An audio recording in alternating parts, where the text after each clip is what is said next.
বেহাল সন্দেশখালীর ছোট কলাগাছি নদীর উপর বাঁশের সাঁকো। নদীতে জোয়ার এলেই দুলতে শুরু করে সাঁকোটি।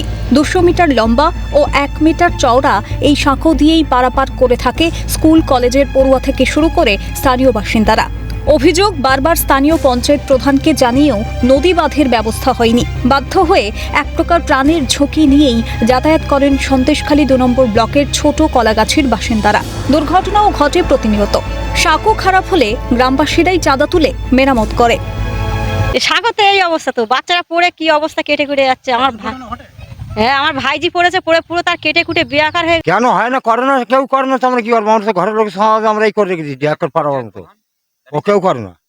হচ্ছে না আমাদের এখানে, কেউ এরকম কেউ দেখছে না, হবে কি করে? পঞ্চায়েত প্রধান এর ওর গুরুত্ব দিচ্ছে না। সাঁকো দিয়ে যাতায়াত করেন বেরমজুর 2 নম্বর গ্রাম পঞ্চায়েতের বহু মানুষ। অপর প্রান্তে ক্যানিং 2 নম্বর ব্লকের একাধিক গ্রামের মানুষজন। ফলে কলাগাছি নদীর উপর কংক্রিটের ব্রিজ খুবই প্রয়োজন। যদিও বেরমজুর 2 নম্বর পঞ্চায়েত প্রধান হাজি সিদ্দিক মোল্লা জানান, কংক্রিটের ব্রিজ তৈরি করতে যত পরিমাণ টাকার প্রয়োজন তা পঞ্চায়েতে নেই। দেখুন, পঞ্চায়েতে তো ছোট ছোট স্কিম আমরা ছোট 3 লাখ 3.5 লাখ টাকার উপর আমরা স্কিম নিতে পারি না কংক্রিটে। আর এই ব্রিজটা করতে গেলে ব্যয়বহুল অর্থের দরকার।